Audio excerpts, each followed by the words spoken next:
Today's reflection feels like something that didn't just come from reading Acts 11. It feels like something that came from watching it happen right inside my inner eye. It's like I was standing there with those Jewish brothers, the ones who ran from Jerusalem after Stephen was killed, and I could feel what they were carrying inside them.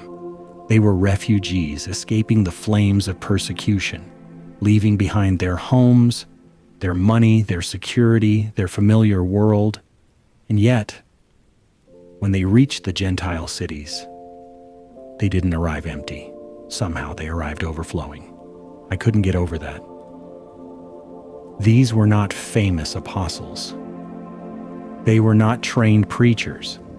They were not leaders. They were just believers, unknown, unnamed, uncelebrated.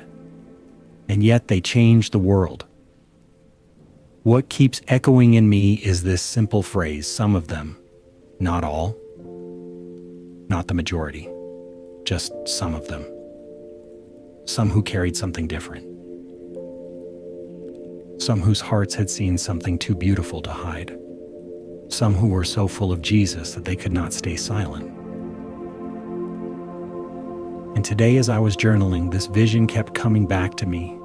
These brothers standing in a Gentile city, not even trying to be evangelists.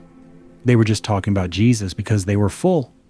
Their hearts were burning with what they witnessed in Jerusalem. The resurrection wasn't just a story to them. It was a living flame inside them. They weren't strategizing how to change culture, yet their overflow changed culture. They weren't planning how to reach Gentiles, yet Gentiles found Jesus through them. It struck me deeply this is what overflow looks like. Overflow doesn't check culture. Overflow doesn't wait for permission. Overflow doesn't consider risk. Overflow doesn't think about consequences. Overflow just spills. And I felt this gentle conviction rising in me, reminding me of something that happened just last week. I met a sister from my old church. She was so excited, so full of energy, trying to introduce her new product to me. And the moment I listened to her, I realized something. She wasn't just talking, she was overflowing. She believed in that product. She saw the benefits. She saw the potential. And she couldn't hold it in. She had to tell me. But the motive behind her fire was earthly reward. And suddenly the contrast hit me like a quiet revelation. If someone can be so full of earthly things, why are so many Christians empty when it comes to heavenly things?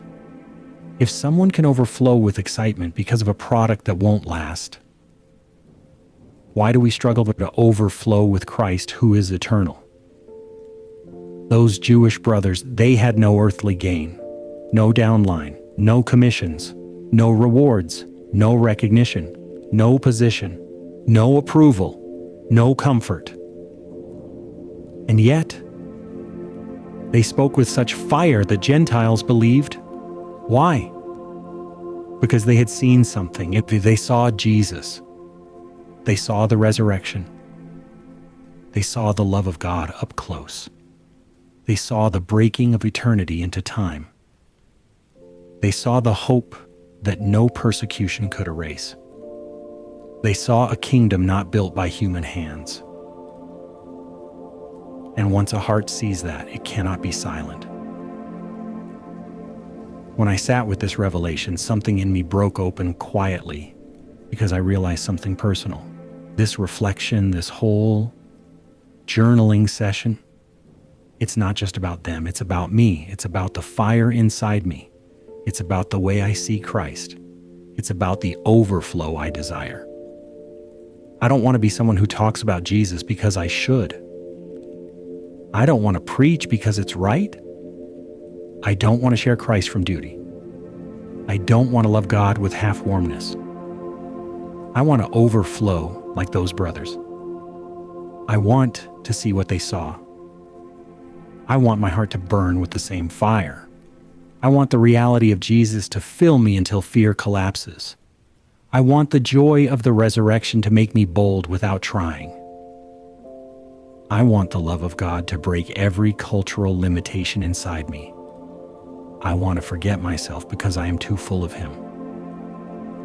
And as I reflected deeper, I imagined how the Gentiles must have looked at these refugees confused at first, maybe even amused, wondering, how can persecuted men speak with such joy? They must have thought these Jews were strange, but the glow on their faces, the peace in their voice, the freedom in their eyes, that was the miracle. That glow itself was the sign and wonder.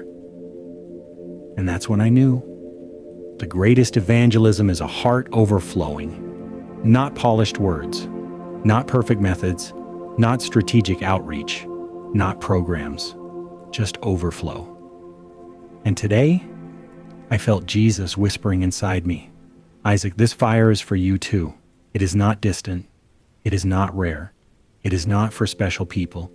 It is for all who see me. So this is my journaling for today. This quiet commitment rising inside me, almost like a prayer, but more like a longing. I want to see what they saw. I want to carry what they carried. I want that overflow. I want that fire. I want my whole life to be a living, breathing expression of the Jesus I have seen. And I know this is the beginning.